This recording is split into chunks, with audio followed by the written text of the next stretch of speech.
नमस्कार दर्शकों, मैं आरएस अग्निहोत्री आप सबका स्वागत करता हूं। दर्शकों, आज हम बात करेंगे मीन राशि वालों के बारे में।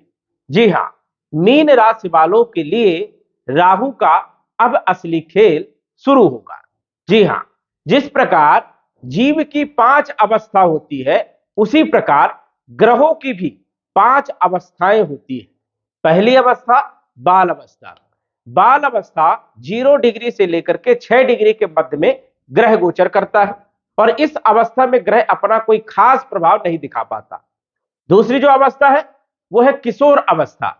किशोर अवस्था 6 डिग्री से लेकर के 12 डिग्री के मध्य में जब भी ग्रह का गोचर होता है तो इसे हम किशोर अवस्था कहते हैं। यहां पर ग्रह जो है थोड़ा सा अपना प्रभाव जो है दिखाता है। 12 डिग्री से लेकर के 18 डिग्री के मध्य में जब ग्रह का गोचर होता है तो ग्रह की जो अवस्था होती है वो होती है युवा अवस्था। और युवा अवस्था में ग्रह सभी क्षेत्रों में परिपूर्ण रूप से परिपक्व हो जाता है और फल देने में सामर्थ्यता होती है। इसीलिए युवा अवस्था में ग्रह पूर्ण रूप से 100% रिजल्ट देने का काम करता है। युवा अवस्था के बाद वृद्ध अवस्था 18 डिग्री से लेकर के 24 डिग्री के मध्य में जब भी कोई ग्रह गोचर करता है उसकी अवस्था वृद्ध अवस्था होती है, वो बहुत कम प्रभाव दिखा पाता है। और 24 डिग्री से लेकर के 29 डिग्री तक जो भी ग्रह गोचर करता है उसकी अवस्था होती है मृत अवस्था। और मृत अवस्था में ग्रह का कोई खास प्रभाव देखने को नहीं मिलता। इसी प्रकार हम राहु की चर्चा कर रहे हैं कि राहु 18 मई 2025 को राशि परिवर्तन करके आपके 12वें भाव में कुंभ राशि में गोचर जब से कर रहे हैं। अब 18 मई से लेकर के 5 दिसंबर 2026 तक राहु आपके 12वें भाव में कुंभ राशि में ही गोचर करने वाले हैं। राहु 18 महीने तक एक ही राशि में गोचर करते हैं, लेकिन 18 महीने में से सिर्फ 5 महीने राहु का प्रभाव जो है पूर्ण रूप से देखने को मिलता है। अन्य जो बचे हुए महीने हैं उसमें राहु का प्रभाव बहुत ही कम देखने को मिलता है या फिर मिले जुले परिणाम देखने को मिलते हैं। जैसा कि राहु 18 मई को 12वें भाव में आ गए थे। अब 18 मई से लेकर के यदि हम आज तक की बात करें, जनवरी तक की यदि हम बात करें, अभी जनवरी चल रहा है, तो अभी राहु लगभग देखा जाए तो 17 डिग्री में गोचर कर रहा है। अब राहु 0 डिग्री से 29 डिग्री में आए, 29 से 28 में आए, उसके बाद 27 में, 26 में, 25 में। अब 25 डिग्री तक राहु गोचर किया तो राहु की जो अवस्था थी वो मृत अवस्था थी, इसीलिए कोई खास परिणाम जो है देखने को नहीं मिले। 24 डिग्री से 18 डिग्री में ग्रह वृद्ध अवस्था में होता है, तो वृद्ध अवस्था में थे तो कोई खास प्रभाव देखने को नहीं मिला। लेकिन अब जनवरी में 17 डिग्री में गोचर कर रहे हैं और 18 डिग्री से लेकर के जब कोई ग्रह 12 डिग्री के मध्य में, 11 डिग्री के मध्य में ग्रह गोचर करता है तब ये युवा अवस्था में होता है और पूर्ण रूप से अपना फल देने का काम करता है, मतलब ग्रह एक्टिव हो जाता है। तो जनवरी के महीने में 17 डिग्री में जो है राहु गोचर कर रहे हैं और मई के महीने में आप देखेंगे तो 11-12 डिग्री में राहु का गोचर होगा। लगभग ये 5 महीने का जो समय है, इन 5 महीनों में राहु एक्टिव रहने वाले हैं, बड़े प्रभावी रहने वाले हैं। अन्य जो महीने थे तो राहु का कोई खास उतना प्रभाव देखने को नहीं मिला, लेकिन इन 5 महीने में जो आप प्रभाव देखेंगे ये बड़ा अद्भुत रहने वाला है। तो मीन राशि वालों के लिए आने वाले ये 5 महीने कैसे रहने वाले हैं, राहु का किन किन क्षेत्रों पर प्रभाव रहने वाला है, क्या हमें लाभ होंगे, क्या हमें सावधानी रखना है, बेहतर करने के लिए क्या उपाय करना है, विस्तार से जानेंगे। तो आइए जानते हैं। उससे पहले यह समझिए कि यह फलादेश चंद्र राशि पर आधारित है। नाम राशि के आधार पर भी जान सकते हैं और लग्न राशि के आधार पर भी जान सकते हैं।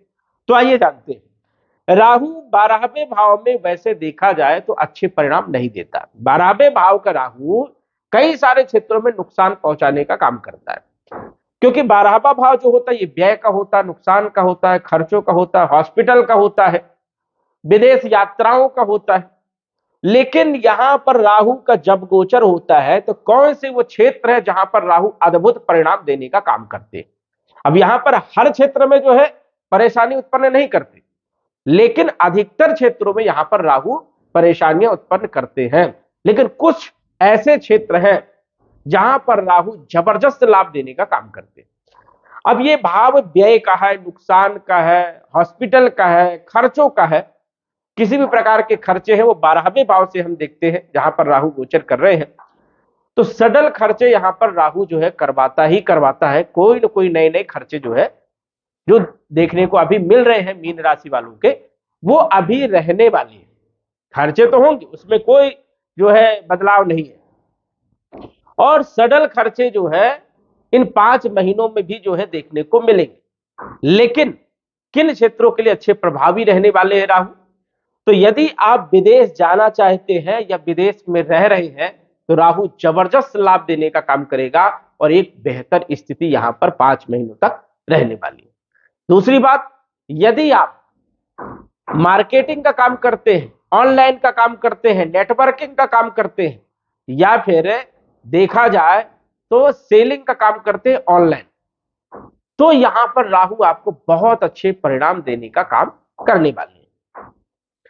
दूसरी बात, कोई भी वस्तु को यदि आप वेबसाइट के थ्रू देश विदेशों में जो है बेचना चाहते हैं या एक्सपोर्ट इंपोर्ट करना चाहते हैं तो राहु इन क्षेत्रों पर बड़े एक्टिव रहने वाले हैं, इन क्षेत्रों पर बड़ा लाभ देने का काम करेंगे।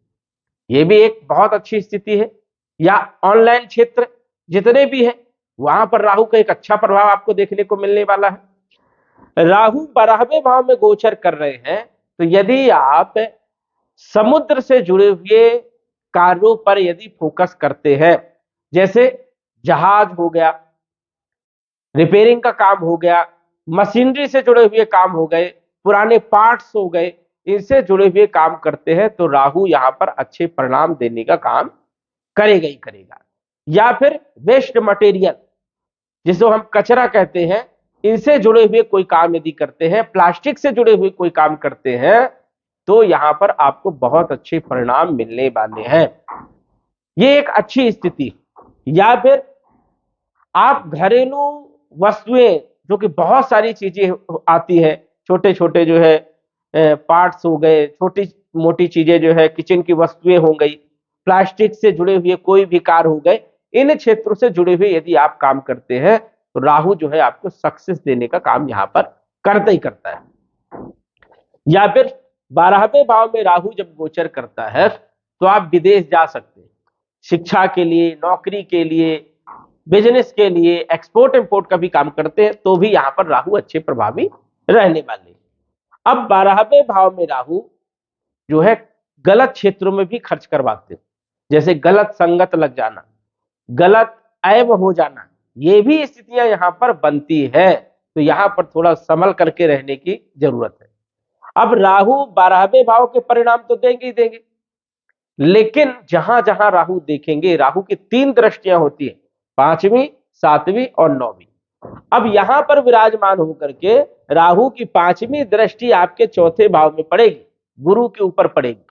और ये जो भाव है ये है भूमि का, भवन का, प्रॉपर्टी का, मकान का और वाहन का।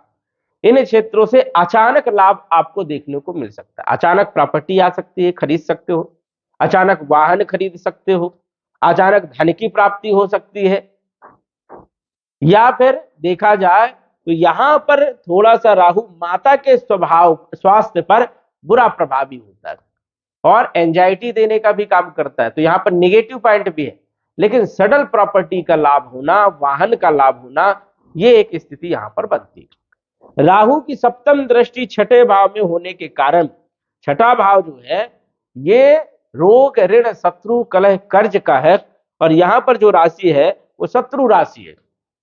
हो सकता है स्वास्थ्य को लेकर के बीच में आपको परेशानी देखने को मिले, हॉस्पिटल के आपको चक्कर बार बार लगाने पड़े, हो सकता है आपके लिए या दूसरे के लिए चक्कर यहां पर लगाने पड़ सकते हैं।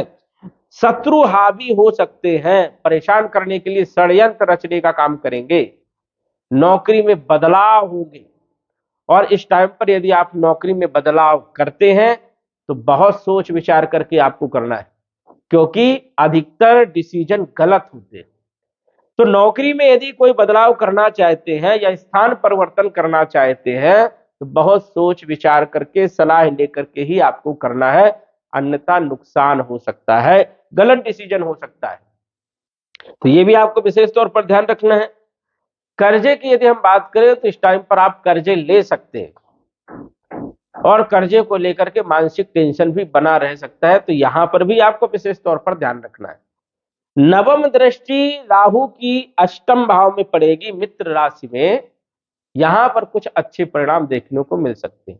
धर्म कर्म में रुचि जागृत होगी, तंत्र विद्या हो गया, समाज सेवा हो गया, रिसर्च हो गया, गूढ़ ज्ञान हो गया, इन क्षेत्रों से जुड़े हुए आपको कुछ लाभ जरूर मिलेंगे। पैतृक संपत्ति आपको प्राप्त हो सकती है, ससुराल पक्ष से कुछ लाभ होते हुए यहां पर दिख सकता है, तो यहां पर भी एक अच्छी स्थिति है। पंचम भाव में मित्र की राशि है, यहां पर बुध की राशि है, तो भूमि भवन प्रॉपर्टी का अचानक आपको लाभ देखने को मिल सकता है। तो इन क्षेत्रों से जुड़े हुए आपके काम बन सकते हैं। लेकिन मीन राशि वालों के लिए राहु 12वें भाव में यदि हम देखें तो वो मित्र राशि में गोचर कर रहा है, अपने मित्र के घर में गोचर कर रहा है, और कुंभ राशि देखा जाए तो राहु के लिए प्रिय राशि है, इसलिए बड़े अचानक यहां पर अच्छे परिणाम भी देखने को मिलेंगे। दूसरी बात, शनि कुंडली में किस स्थिति में गोचर कर रहा है।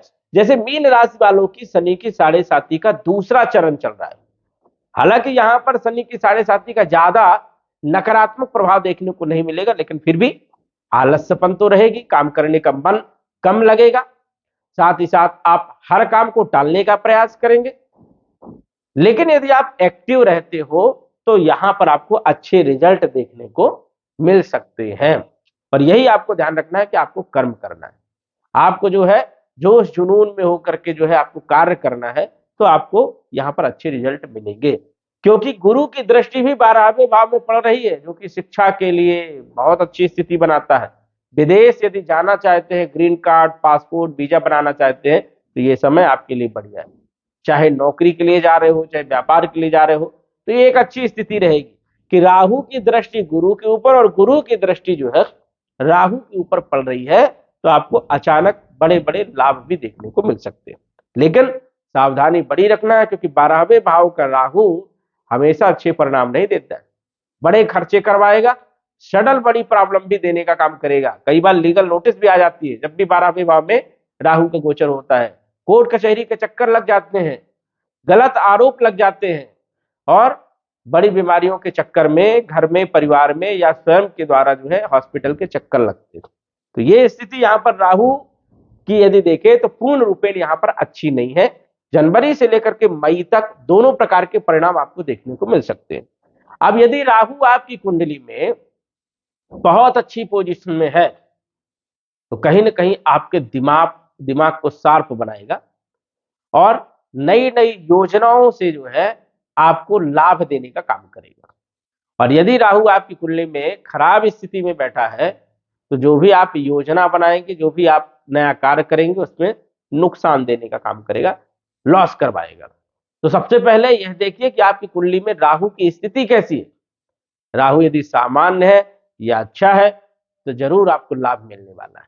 वैसे मीन राशि के अनुसार से राहु यदि हम देखें राशि के अनुसार से तो यहाँ पर जो है अच्छा नहीं माना जाता है, अधिकतर जो है देखा जाए तो नुकसान और खर्चे बहुत करवाता है। तो इस चीज का आपको विशेष तौर पर ध्यान रखना है कि राहु की पोजीशन आपकी कुंडली में कैसी है। अब यदि राहु आपको बुरे परिणाम दे रहा है या सडल कोई न कोई इलेक्ट्रॉनिक से जुड़े हुए बार बार जो है नुकसान देखने को मिल रहा है, कहीं लाइट फ्यूज हो जा रहा है, कहीं इलेक्ट्रॉनिक चीजें जो है खराब हो जा रही है, कहीं मिक्सर खराब हो जा रहा है, इंडक्शन खराब हो जा रहा है, या बिजली से जुड़े हुए कोई ना कोई प्रॉब्लम आपको यदि देखने को मिल रही है, तो समझिए कि राहु की स्थिति आपकी कुंडली में बढ़िया नहीं है। उपाय क्या करना है?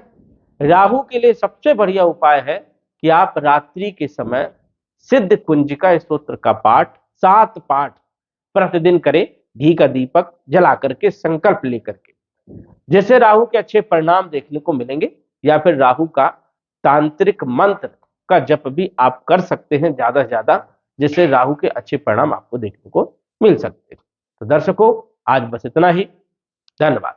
यदि आप अपनी कुंडली का विश्लेषण घर बैठे करवाना चाहते हैं तो दिए गए व्हाट्सएप नंबर से संपर्क करें। साधारण फीस जमा करके आप अपनी कुंडली का विश्लेषण फोन के माध्यम से घर बैठे ही करवा सकते हैं और जान सकते हैं अपने भूत, भविष्य और वर्तमान के बारे में। धन्यवाद। WhatsApp number 9479893911।